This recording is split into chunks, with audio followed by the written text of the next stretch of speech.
ton of people dialing in already. So this is going to be really fun. We want to make it as interactive as possible. So please ask us your questions. The quicker you can do that, the faster we can weave them into the conversation. And we got a lot of wine to taste, Mark. You sent all of your 2018s along with the most detailed instructions that anybody's ever sent me. So I'm going to put those up in a second because I want people to see. But your bottles came perfectly. They were all, as you know, they were all wrapped in plastic. Thank you. Singly. So whoever did that for you did a perfect job. But, I think a lot of times it's the little thing. It's not any one thing, but it's the sum of little things that make a difference. And so you can really tell you're obsessed with quality. You can see that in even just the way your wines arrive in the instructions, which I do want to show people, because I think it's also interesting, not just for this tasting, but also, the optimal way to enjoy your wines at home. So we've got 8 of the 2018s. And so, usually what happened, you just reminded me a few minutes ago, I usually last few years I've been tasting with you in October, right before you bottle. And then I'd come back in January and taste the wines bottled. This year was a little bit crazy. But tasting them now actually will be fun because they'll have a little more time in bottle. And so this is I tasted the wines earlier this afternoon, but it's basically, I haven't tasted these wines, since I saw you a few months ago. And so we've got them all. And, it'd be great maybe just to sort of start off. I'm just curious because everybody's path towards wine is often circuitous. But did you grow up in a family where there was wine or sort of what kind of led you to it? Well, thanks for having me on, Vinous. I'm really excited about this. This is going to be monumental tasting. Yes. So I grew up in St. Helena, just right here in the middle of Napa Valley. My father relocated the family when I was very young to Napa so he could be closer to wine. He was quite an avid wine collector. Really loved the likes of Mondavi, C.K. Mondavi, Charles Krug, old Sovereigns, Chateau Montelena, and he was a druggist by education, and he owned a couple of drugstores in Sacramento, and just closed those all up, started a drugstore in Calistoga to be close to the wine country, to enjoy his real passion, which was drinking wine. And he planted a little vineyard at our home in St. Helena. So at an early age, this is roughly, I was 12 years old when we moved here, loved wine, and I loved wine because I think my father loved it so much. And we always had wine on the table at dinner.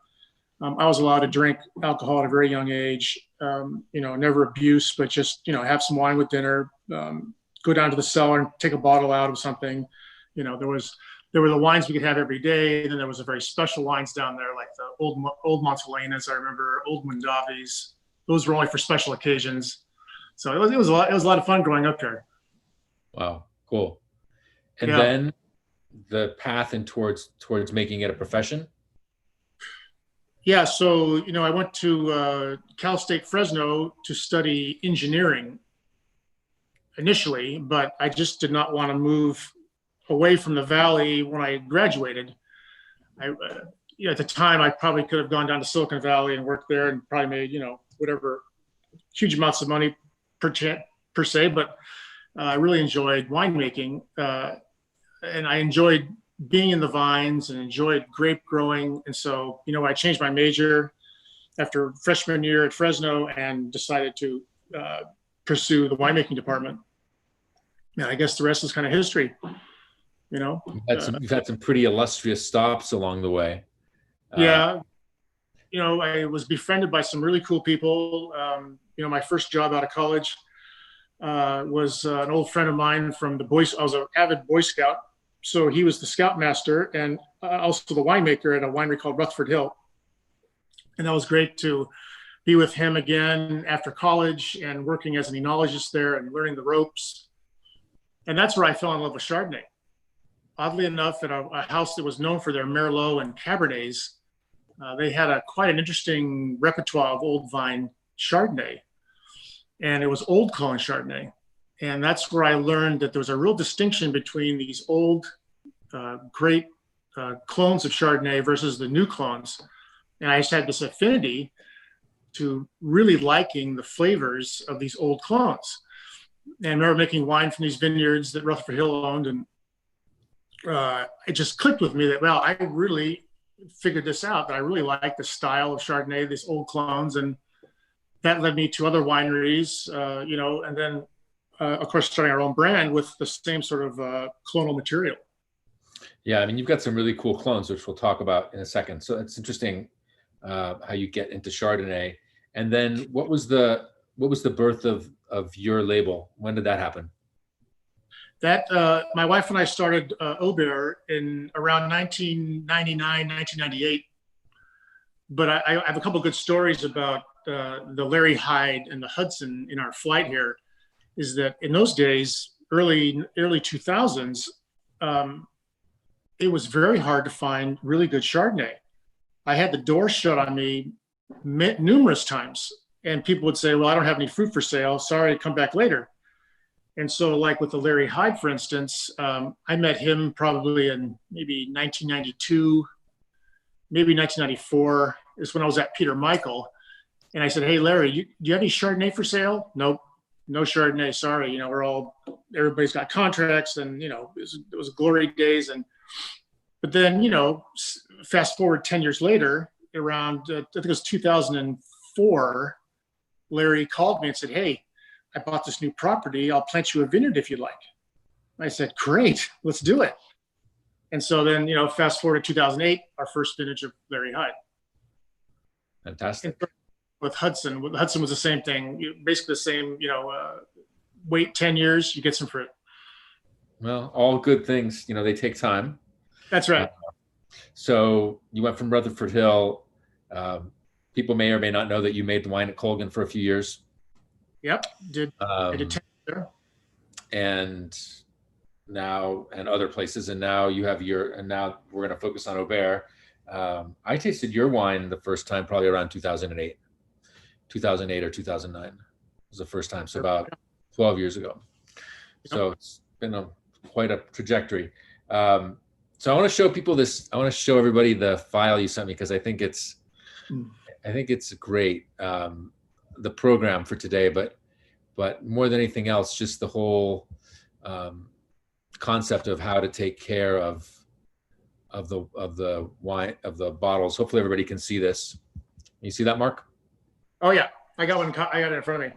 Yeah. So here's the program. So 2008 Chardonnays. So you told me double decant them, keep them at 55 to 60 degrees Fahrenheit. There's an order which will follow, but I love this, which is sort of like, first of all, you sent me these wines about 3 weeks ago. So they rested for a while. And then you told me what to do on Wednesday, 2 days ago, put the bottles upright. They were already upright, but anyway, to settle the sediment. And we'll talk about that because you don't filter the wines at all. Exactly right. Yeah. Yeah. And then you told me what to do this morning: to carefully pour the wine out of a bottle, double decant it, which, put it back to a bottle. That's called double decanting. And so that's more detail than you usually get. So I really appreciate it. I'm usually not this, descriptive, but I think you and the people watching can see how much work it goes into when a critic shows up at your facility, your winery. We'll do 2 or 3 trials, just like you just described, with our staff, and trying to figure out what's the best way to get these wines prepared for a critical review. And now with, everything being virtual, I just wanted to make sure that, didn't miss anything by getting a bottle upright, or, make sure you put it in a proper temperature, just because it's, we do it all for you, but now it's kind of like, virtual with an aid of a winemaker kind of sitting on your shoulder telling you, here it is. Listen, trust me, after months of being in lockdown, I'm unbelievably grateful for being able to show up and have all the wines open and ready to go. All right. So let's jump right in. So you grouped 2 wines together because they're both from Carneros, Hyde and Hudson. Those are 2 historic vineyards. What attracted you what attracted you to them in the first place? Was it because they were two of the more established vineyards, or do they have something in common? Are they complementary? I mean, how do you think of these two vineyards? Well, I think these are both iconic properties in Carneros. Carneros is there's thousands of acres down there, and frankly, a lot of it just to me is just kind of pedestrian. But there are some really great vineyards down there. And starting with Larry Hyde, we call him the king of Carneros. Excuse me, he's the most sought after grape grower of Chardonnay in Carneros by far. And like I said earlier, being part of his fraternity of winemakers is it's so great because there's so much greatness that comes out of his properties. Everything from Kistler to Dave Ramey, Aubert de Villaine, making wine down there. It's just a lot of fun. What a great fraternity. So this wine is two different clones of Chardonnay, one from Corton Charlemagne and one from, I think it's from parentage back to Meursault, but it's been living in California for 50 years. These clones have all been here for a long time. Larry Hyde, of course, is he's the gatekeeper for all these great selections, and what better place to have a wine made from his beautiful vineyards. Yeah, and so for folks who may not know, just as a refresher, Carneros, we're at the very southern tip of Europe. Well, Carneros is sort of split between Napa and Sonoma, but we're at the southern tip, and so this is considered very good for cool climate varieties, Pinot Noir and Chardonnay in particular. And one of the things that maybe is a little counterintuitive is that southern part is actually the coolest part, or one of the coolest pockets, and that the temperatures generally go up as you go north. Although every time you talk to a winemaker in Calistoga, they hate that description of Calistoga. Well, take it with a grain of salt, but let's just say that this is very hallowed ground for Chardonnay. And Hyde, we have 8 wines here, so it's going to be really fun to talk about them and to take questions from our viewers. But one of the attributes of Hyde Chardonnay is that they always have this kind of fatness and this kind of sort of apricot orange jam. There's a kind of a texture to the wine. Do you think that that's the soil, or is it the weather, or is it the clones that he's got planted there? Because that is kind of like, if you said to me, describe a Hyde Chardonnay in like 30 seconds, that's kind of how I describe it. There's this unctuousness to it. What drives that? All of the above, without a doubt. I mean, it's our coolest site. Hyde is always we call it the caboose. It's always in the freight train of harvest. It's always the last one we pick. Really? So it's cooler than Sonoma coast. Even it's cooler than Occidental. So it has a very long hang time, which really will build up those descriptors you mentioned. We find a lot of almost like an oil of, there's like a ginger honey oil, very, very intensely aromatic. And I think soils plays a big part. There's a very thin soil here. Vines struggle. They're never big. They're never vigorous. And it's just a great place to end when our harvest usually takes 6 weeks. We start in Rutherford, go out to Sonoma, and then finish in Carneros. So we have a long time to get this ripe. Of course, it gets cooler and cooler in September. The hot weather in August never bothers this vineyard, which is great. Do the clones here, you mentioned the 2 clones, those are both Burgundian clones, obviously. Yeah. Charlemagne and Meursault. Do they have very different ripening profiles or cluster profiles, or how do they differ?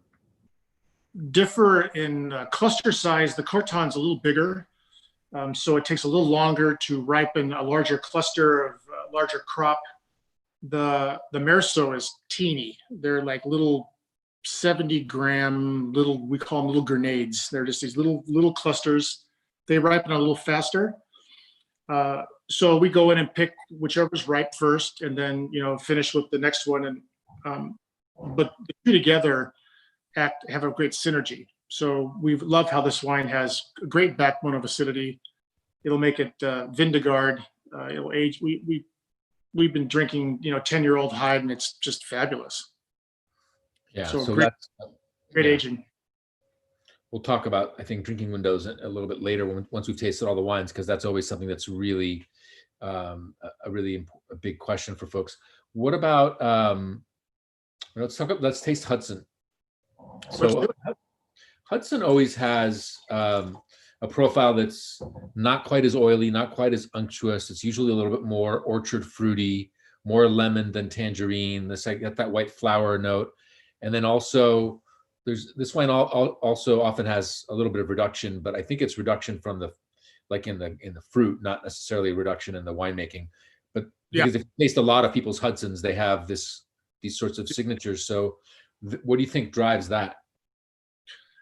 It's definitely his soil type. He's got a real interesting volcanic series through there that I think gives it, we call it, it gives us like this extinguished candle wax or candle wick tone. It's the only wine that has it every year. It's its underpinnings, its mark of Hudson. We can always pick it out of the lineup. It's really easy to, which I think is great because, like you said, a lot of the other Hudson producers have the same the sense of place, we call it, the terroir.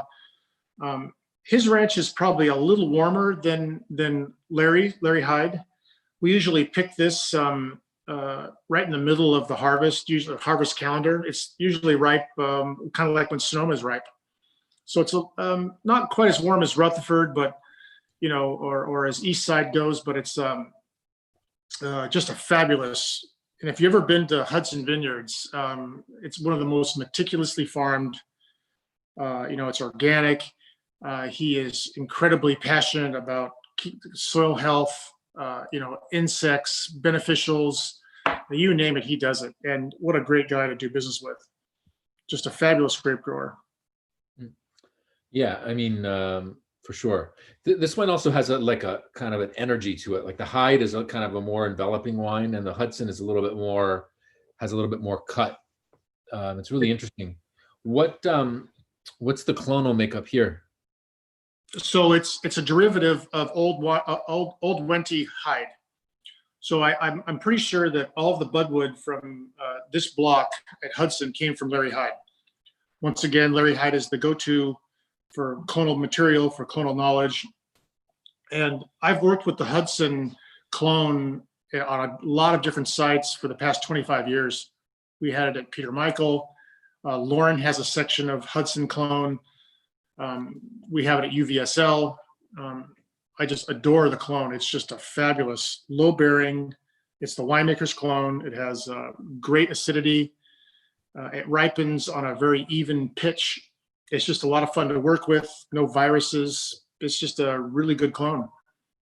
So at Hudson, it's just one clone for your entire piece of that? Yeah. Yeah. So I mean, sorry. No, you were saying something. I was going to say it's on a rootstock that ripens fairly quickly. It's called 10114, which we really like.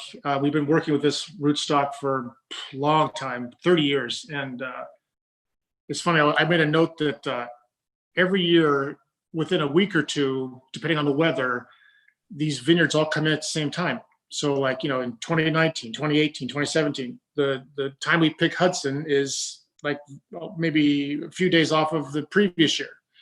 So it's very reliable. And that part to me is really important. Yeah, I mean, that's a lot of fruit to pick in a short window. I think these two wines, I mean, one of the things that I am very obsessed with is the understanding of trying to understand terroir in California. And these two wines right there, they're just so different. Yeah. Yeah, you would never blend those together. No. We could make it a lot easier on ourselves and just have a Napa Caneros. And no, you would never do that. Yeah. It's true. What about this vintage? What are the characteristics of the 2018 that folks watching should keep in mind as kind of a theme that runs through all the wines? I would begin by saying that 2018 is a great year for winemakers, grape growers, because it was a good sized crop, no environmental issues, no rain during the ripening period, no rain during flowering. We got a very good crop set.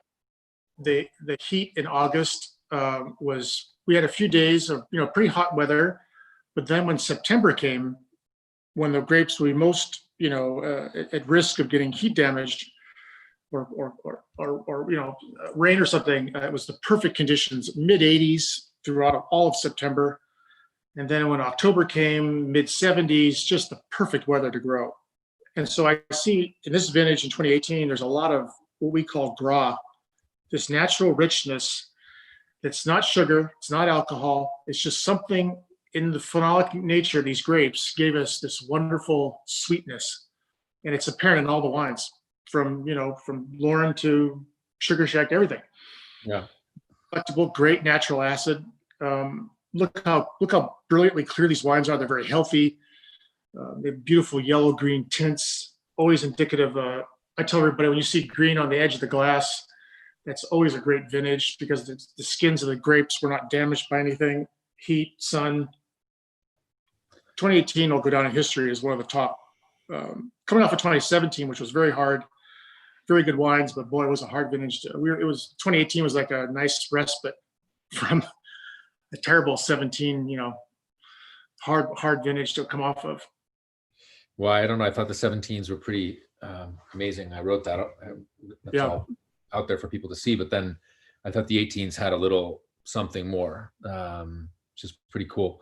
So I just want to show the bottles, because I always forget to do that. And I always hear about it. So here's the Hyde one. Just see. And Hudson. There. And now we're moving to Sugar Shack. The Shack.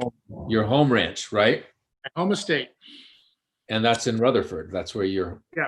Yeah. We are right in the middle of Rutherford. So this is our, my wife and I, when we bought our property, had Cabernet. And, Cabernet was not in our wheelhouse anymore. We made some Cabernets a long time ago for Aubert, but then we felt like we want to specialize in Chardonnay. So we tried the Cabernet out and put in Chardonnay around the house. We have about 5 acres now. And of course, I hired my good friend David Aubert to take care of it for us. And, I think we are able to make such a complex Chardonnay up in Cabernet country because of a lot of different things. One of them being David Abert's fastidious grape growing, his incredible management. We used a clone. This is the Montrachet clone, so you can see how versatile it is. We can use it in a warmer climate. Yeah. And doing the right things. It comes off the vine. It's one of the first grapes we pick. Usually it's this or East Side, and it just goes to show that with the right viticulture, you can do pretty amazing things. I would never Rutherford. It seems more like a Sonoma aromatics than it does Napa Valley. Yeah, for sure. So I thought it might be fun to show people where that is. Cool. Hopefully you can see the map here, but you're right here at the very north of Rutherford. And you can see the map, right? Yeah. Yeah. Oh, I have office. Huh? I have your map hanging in my office. So there's our map of Rutherford. If I blow it out, you can see, and then you can see where you are. We need to do some more of Sonoma, but that'll come. So that's you here. Is it? So it's all Montrachet over here. All Montrachet, yep. We needed something with good acid because of the warmer days and nights in Rutherford. So it's working brilliantly. We handle the juice a little differently. We're very careful with the vintage, with the grapes, and everything gets picked at night. So we're picking these grapes very cold. We're using some methods in the vineyard to protect the fruit from getting any too much sun exposure.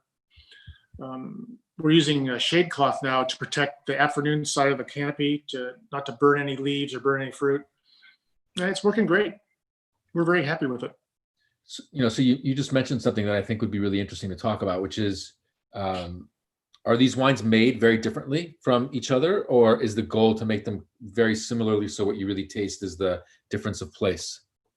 It's The latter. So we try to make everything with the same sort of techniques and a recipe, so to speak, so that so all of the matrix, all of the clones, the rootstocks, and the soils can really shine. So we use the same barrels, the same juice preparation, the same pressing. Uh, it's just the differences are the soil types and the clones. So we want it all to be under the undeniably Aubert style. We've been sort of trying to figure out, what is Aubert style, and it's those techniques that we do to prepare the juice, the clones, and then of course the great sites. We just feel so fortunate to have these incredible vineyard sites. Yeah, for sure. I mean, when you taste the Sugar Shack, it has a little bit of a phenolic edge, a little bit more of a. I mean, it's obviously not phenolics because you don't have skin contact, but there's almost a feeling of tannin and structure in the wine. Are those Montrachet clone berries really small, or is it the soil that gives you this feeling of structure? Again, all the above. I think we'll see that in UVSL a little bit. It has the same sort of phenolics, but of course the clones are different, sites are different. Some of that too is I think the wines are so young. A lot of that stuff will soften and change over time. Not like a red wine, but I think sometimes these have been in the bottle for about 7 months. Yeah. So they haven't been in the bottle so long that they still will soften up a little more. We use a little bit of sulfur to protect them, which can give them a little bit of astringency sometimes. But that's why I was so adamant about you double decanting them, because if you don't do that, then they can be maybe a little bit closed up because they're so young. Yeah. 28. So, there's a question on that from one of our viewers, which is from John, which is you'd recommend double decanting the Chardonnays always, or is it more a function of how old they are, or what's your recommendation for your clients? Young wines, well, every vintage is a little different. We include a decanting card in all the wines we send out. You can go to our website and see the information that we recommend. But this vintage, we think needed a double decant. Sometimes it's just a single. We'll pour from a decanter versus a double. So it really, I think to answer that question, it really depends on the vintage. 2017s right now probably don't need double decanting anymore. But this is what I would do to prepare the wine for you if you came to our winery. We would, if you're a guest of ours, we double decant the wine in preparation for older wines. It could be a pop and pour, but yeah. Okay. And then what about age? There's a couple of questions about time to drink the wine. Do you think that the aging curve for your wines is more of a vintage kind of consideration, or have you found that the sites have their own curves that kind of supersedes the vintage? Like, certain wines are best, I don't know, between ages 10 and 15. Some you like younger, some you like older. I mean, how should people be thinking about that? The first thing I think would be to, we tell a lot of our new customers, if you've never had our wine before, you should try them young. And if you can do so, let them age for 2, 3, 4 years. We get comments all the time that people love them with 2 years of age. I like them with 6 months of age. I like them right now. So as a winemaker, I sort of said, okay, how can I, appeal to a lot of different people like that? And so stylistically, we want them rich and opulent, hedonistic. It comes to mind a lot for us. We definitely like big, rich Chardonnays. So that in itself lends itself to say, okay, then with older vineyards like Lauren and UVSL and Eastside, those will age for 10 years. And so we tell people, you can, if you really are patient, let them age for 5 or 10 years, even longer, 12 years.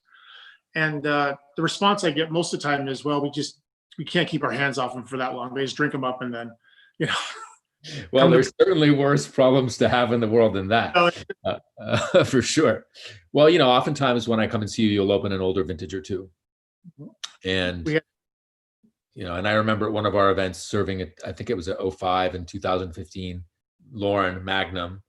And Lauren was the first wine of yours that I tasted from a Magnum because Bob Parker opened it for me once when I went to his house. And so that wine has always been like, when I think of Mark Aubert Chardonnay, I think of that wine.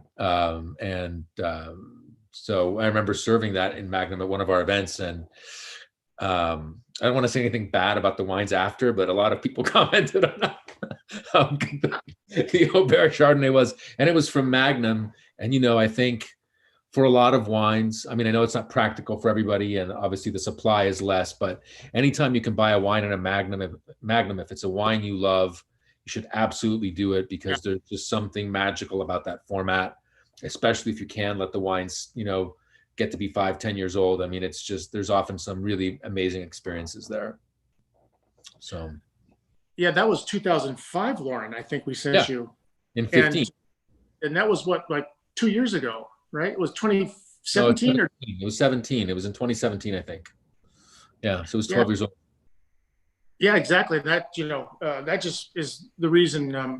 I think if you really want to impress your friends, the Magnum format, 10 years old, our Chardonnays are just, Yeah, I mean, it's a good way to, it really shows you that, California Chardonnay can compete with the best of them across the world, I think. Yeah. No, I mean, it's, I mean, as I said, we served a lot of really great wines that night, but a lot of people kept telling me about how good the Aubert Chardonnay was. And I think that's cool. Most people had a couple of glasses. Because we always have extra wine, just, because you just never know. You don't I'm like super fastidious about these things. So if there's a bottle you're not sure about or you don't really love, we always put that aside, and it's all gone pretty fast. I think that's a pretty great, always a barometer, right? Okay, so moving on to UVS. Let me show everyone the bottle. So this would be, I think, quintessential SL. This is a vineyard that's growing about 8 miles from the ocean, way up above the town of Occidental. These vines are, now getting to be 12 years old. I think it's 13 years old this year. So now we've moved way west. Way west. Yeah, and UVSL is Ulysses Valdez. Ulysses is no longer with us. And SL is his Silver Eagle vineyard, is it not? We call it, it's on a road called Stoats Lane. So that's the SL Stoats Lane. Oh, got it. Sorry. But there's a lot of producers calling it Silver Eagle or SE. SE. So, but anyway, that's the area we're in. We're in we're in the wilds of the Sonoma Coast. Yeah, well, I want to map those vineyards. I think nobody knows where the hell anything is. Maybe that's on purpose. Okay, cool. So, you would be impressed with the neighbors out there. There's some incredible vineyards. My good friends down there at Occidental Vineyards. Steve and his daughters. They're just down the slope from us, and it's just a great neighborhood to be in. Well, obviously it is for sure. The wines are magnificent. So, okay, so here we have a wine.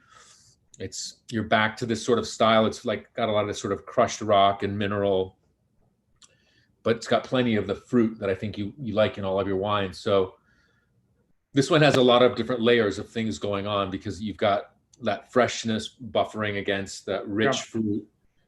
What's the clonal material here? So this is Hyde, Hudson, and another old Wente. So 3 clones, all basically, again, derivatives of the Hyde and Hudson namesake. This is a very interesting vineyard because it has the volcanics along with some gold ridge, some old ancient seabeds. So it's a very diverse soil profile growing it. And this is up at about, I think, 1,000 feet above sea level. So we're up pretty high in the mountains, but with these wild soils. And then the Pinot Noirs in this vineyard that we make are coming from these iron-rich volcanics. So we put all the Chardonnay on a very pale soil like Gold Ridge with some volcanics in it. And it's just an incredible, again, this wine, we have nothing like it. The aromas are very captivating. Sometimes we get salinity and sea air. It is very much like that.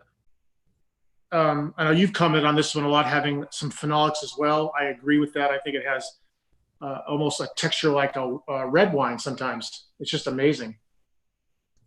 Yeah, no, for sure. I mean, it's sort of the most common mistake in wine is, white wines are served too warm, white wines are served too cold. Um, when you taste your wine, especially as it opens in the glass, if you were tasting it blind, if I were tasting it blind, you might very well confuse it for red wine, Yes. because the textural profile has this backbone of structure and of energy, and very different from the Larry Hyde, which is that quintessential Carnero Chardonnay. Here you have this real energy and cut. So we like energy. That's a good way to put it. Yeah. Compliment that statement about energy. We do very long, protracted fermentations, very long yeast and malolactic second. And to get that freshness and that energy, I have to have grapes that can do this. And, not every vineyard can handle the Aubert winemaking style. But UVSL, we've been working with this thing since 2006. Ulysses' sons are great guys, and they know this is a very important part of our winemaking and our repertoire. And it just gets, treated with kid gloves, so to speak. Yeah, I think you were reading my mind, because what I wanted to ask you is, so in a site like that, you've got 3 clones, right? Yep. So that's presumably 3 different fermentations. More right? than that, we'll break a block. We have 3 blocks up there. Well, more than that. There's like 5 blocks. And so one block of grapes maybe is like 1.5 acres or 2 acres. That'll get broken up into maybe a press load, 3 press loads. We could have as many as 10 different lots from UVSL. Okay, so then at what point do you decide to blend? Does it become like a blended wine? Right about now. So this month, the month of July, we start looking at all the wines. We start classifying, looking at all the different. So the matrix, I think currently we have 41 different lots of Chardonnay in the house. And so that's made up of all those 8 in front of us. And so we'll start going through and looking at all the UVSLs, all the East Sides, all the Lauren, and classify things, get really excited about barrels that are working really well. New oak, we have 3 different cooperages we use. You can probably put that photo up I sent of the cellar. Yeah, let me do that. A couple of weeks ago with us, we're starting to work through all the barrels, looking at all the lots. All right, Mark. So the next time I stop by, I'd love to taste the wine. I'd like to come at a time of year where the wines are not blended and be able to taste like the different clones from these different properties, because now you've really piqued my interest. Not that it wasn't before, but there's the cellar, there's the barrel room. I think that's got to be an incredible tasting to taste those different lots that have been vinified and then aged separately before they're blended. Yeah, so you'll see. It's just enthusiasts.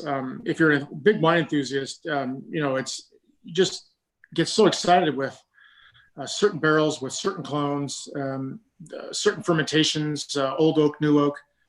But the bottom line is, it all goes to a common goal of making these wines that I can call, my style. The photograph sort of shows a lot of new French oak barrels in the cellar. But I've been working with these barrels for 35 years, and we have barrels that we buy every year religiously, and they go into across the board. Every wine gets the same kind of oak. So the style of our wine is very uniform across the whole gamut of vineyards. Got it. That's super cool. Okay, what about Powder House? This wine has a really floral quality that I don't think we've seen in any of the wines yet. It's very effusive, very lifted. Yes. It still has that energy and the fruit density that I think I and other people expect of your wines, but it's a little bit more floral. Is that the site? Is it the clone? My imagination? It's all of the above. And if we were to throw in that it's our youngest vineyard, so we bought this property in 2008, and I kept driving by this beautiful little hillside in downtown Forestville, and it had a for sale sign on it. And I drove by. It's not too far from Lauren and CIX, and said, "Well, it's an old apple orchard, but let's made them an offer." They accepted the offer. So it's our youngest vineyard. The first vintage was 2017, which is just 1 year ago. But we developed this vineyard with the intent of showing off what I think is incredible. The Powder House name comes from an old dynamite storage bunker that was next to this property. In the old days, they used to store dynamite in these concrete boxes with a big iron door on them in the 18th century, 1900s. And the soil is very powdery. It's a very powdery gold ridge. And we put on the Hyde clone. So one of the most minerally Hyde clones that we have in our repertoire, we put here at Powder House. And we're very excited. I think in the future, we'll see incredible terroir-driven scents from this clone. And I think it's right there. It wants to, I think in a couple more years, it's going to be just incredibly minerally. But the amazing thing is it's 15% alcohol. So like all of our wines, they're higher in alcohol.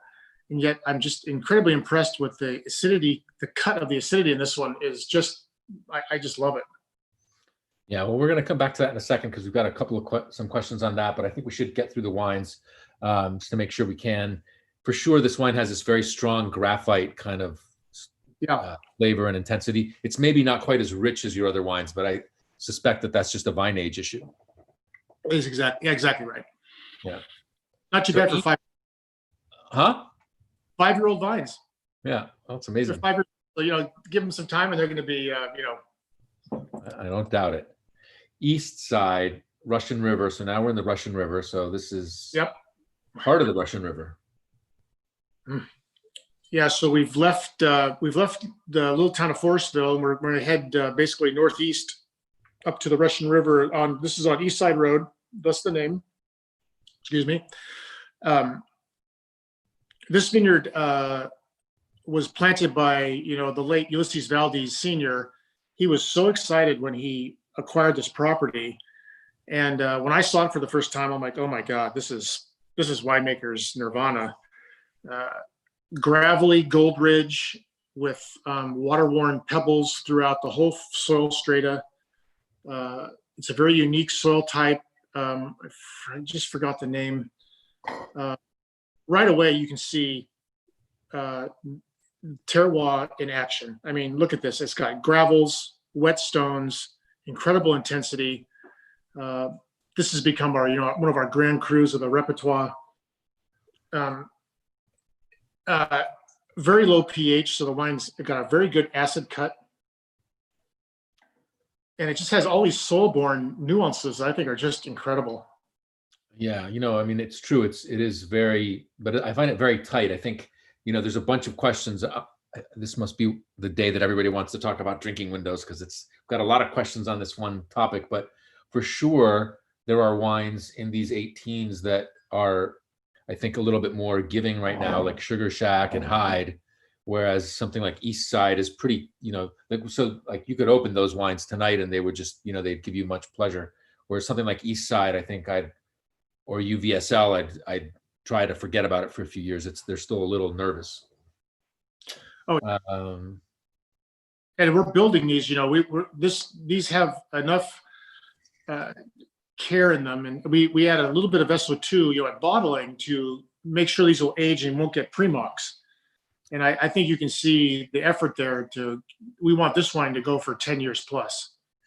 Yeah, I mean, if it were, getting back to the questions, there's questions about how magnums age versus bottles, and you're probably going to be mad at me because now everybody's going to want magnums, but I think if you can get some magnums and you can put them away, the wines are just, they're fantastic now, but there's something really special about that format and with a few years of age. And yeah, there's a question from Jim about how different is the aging profile. I just think that if you can wait and get them and have the magnums, they're really special. What about CIX? We're Sonoma Coast again. Yep. So we're back over to Forestville. Well, this one. It reminds me of everything white soils, white flowers, white peaches, white nectarine. I mean, this is just an incredible. Uh, again, you can see how again this is Montrachet clone, same as Eastside, and very different aromatics. You can tell right away. The soils are different, so thus the clone, this Montrachet, produces this incredible aromatic profile. And because we have volcanic ash mixed in with the Goldridge, Yeah, I which mean, is very there's no limestone, but it tastes like a wine that has this energy, because this is another wine where it tastes salty. I don't know how else to describe it, but there's this very we salty. very well put. We talk about salinity a lot, saline, and our assistant winemaker mentions that all the time. Laura always is talking about salinity, and she definitely has a palate that has an affinity to that, which it's really great to see those comments. And but here we go of isolating volcanic ash and Goldridge seabeds mixed in together into a wine. Yeah, so Never you got went. a lot of jasmine and white, as you said, white flower character, pear, apple. I mean, again, it's like the wines are so different. I think it's also a really great vintage to have this exercise. This does not always happen, that you have a year in which the vineyard signatures are so different, and this is Yeah. a year. That's one of the reasons why I love this vintage, not just for Chardonnay, but it's a really strong vintage for a lot of Pinot and Sonoma Coast, Zinfandel. I mean, you really can see the difference in places.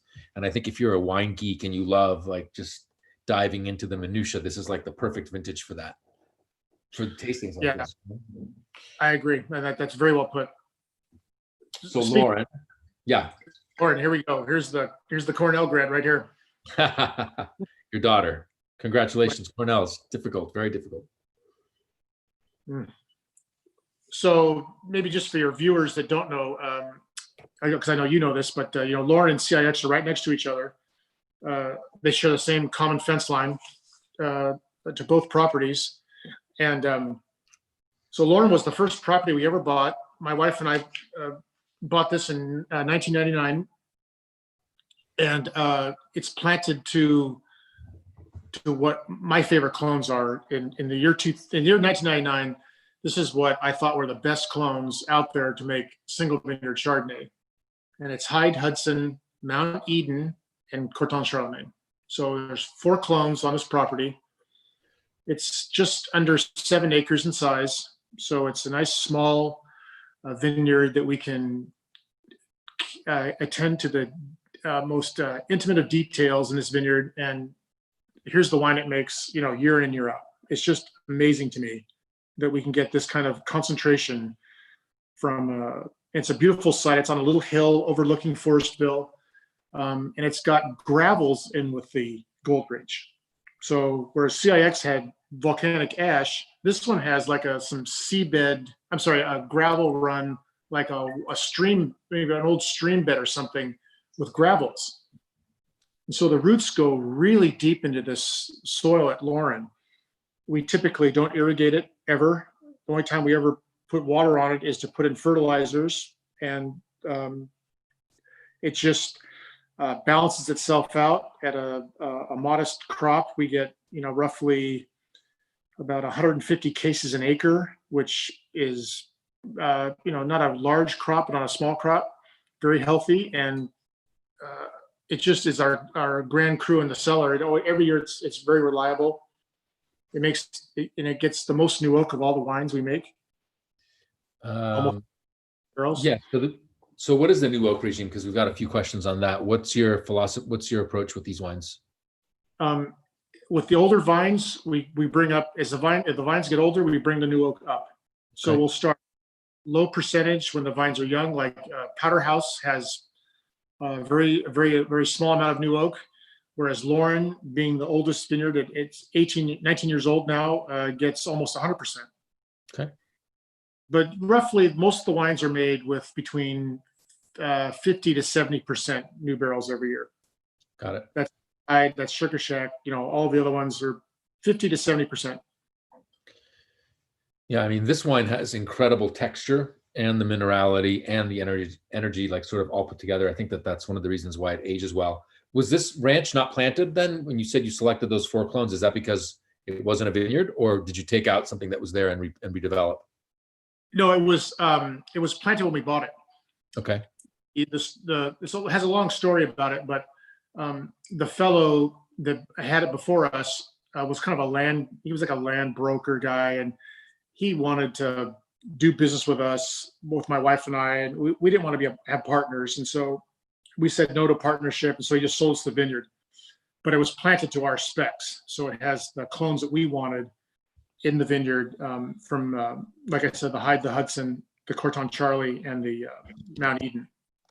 So it has the best clones. That's usually how if I'm an architect in a vineyard and I get to plant it to my specs, that's what we do. So we plant the stuff that we want, not what you want, because your clones that you might like are not the clones that I might like. So we always want to have our agenda first if we're going to be, buying a vineyard, planting a vineyard. Got it. That's great. Let's take some questions. We got a ton of really great questions. I think we've answered the questions on drinking windows. There's questions about this session and whether it will be available for replay. So yes, there'll be a public YouTube link, which Mark, you can send out if you want, and it'll be available to everybody watching it. And we also put it on our Instagram TV page and a few days later after we've edited a little bit, but usually we post these right away so you can watch them later. There's quite a few people who've opened wine, so that's great.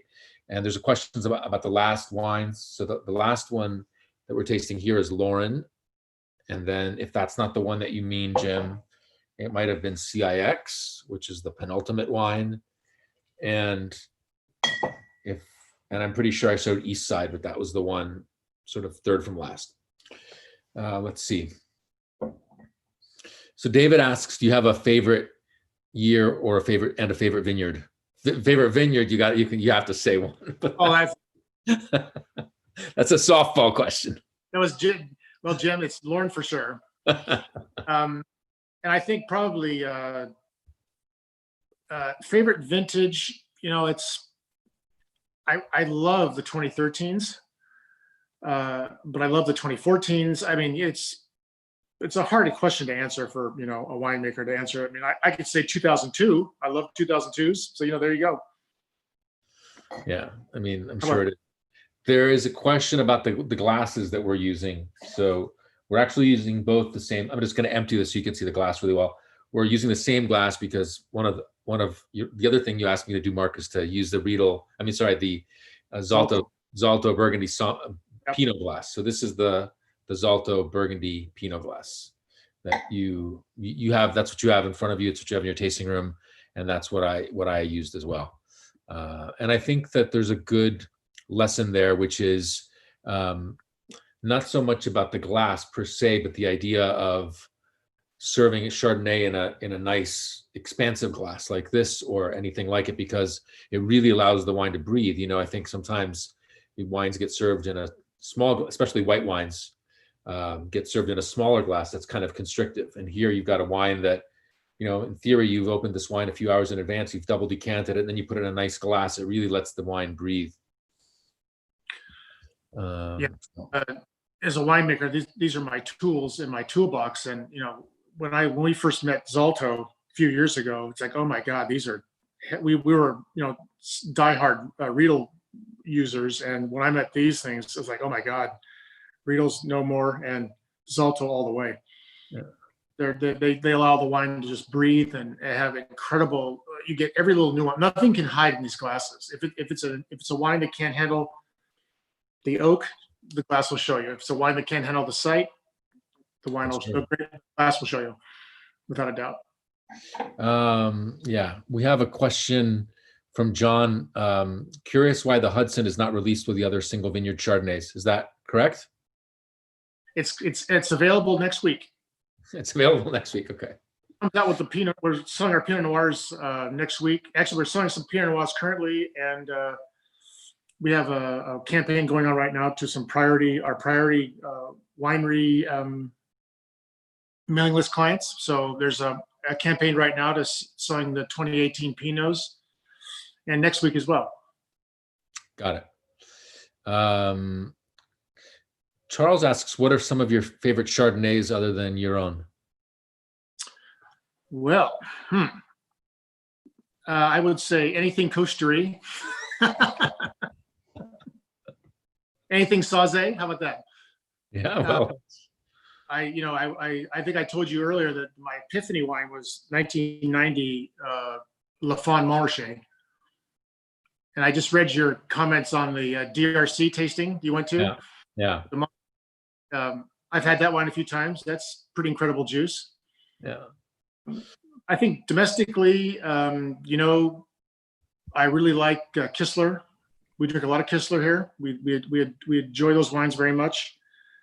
We really enjoy Kongsgaard. I really like John and the boys down there are doing great work. A lot of things, yeah. Cool.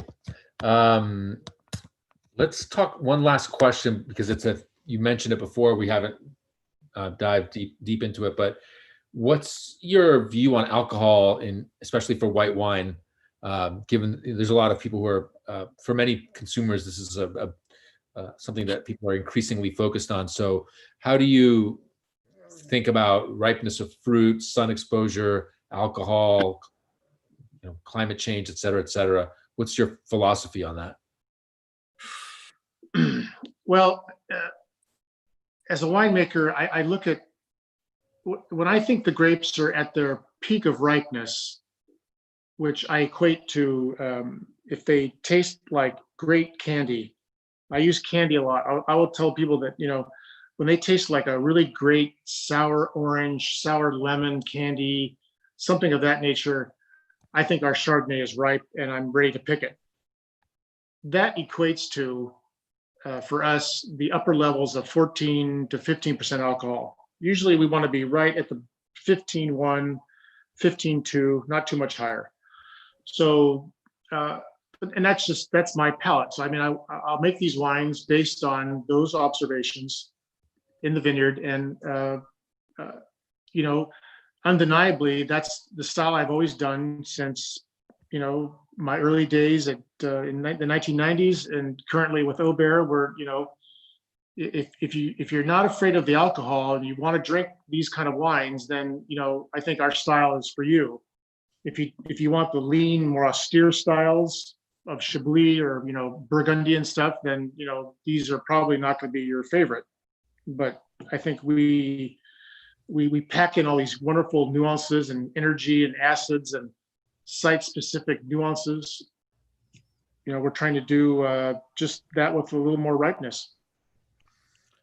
For sure. But, when I taste your wines, I feel like the last few years, the wines have gotten more. This is a question about if your style has evolved. It seems like from what you've described, it hasn't so much, but not that it hasn't evolved, but I mean that the tenets are sort of the same that you started out with, the principles. But I think your wines got more finesse when you moved into that winery, that yes. That's not really a stylistic change, but I noticed that the wines seem to be a little bit more focused, a little bit more, just more defined. Is that, what role how did that play out? Well, I think when we bought this property, the winery facility, and then remodeled it to our specifications, because we were doing custom crush before, so we were just leasing a space in a very large winery.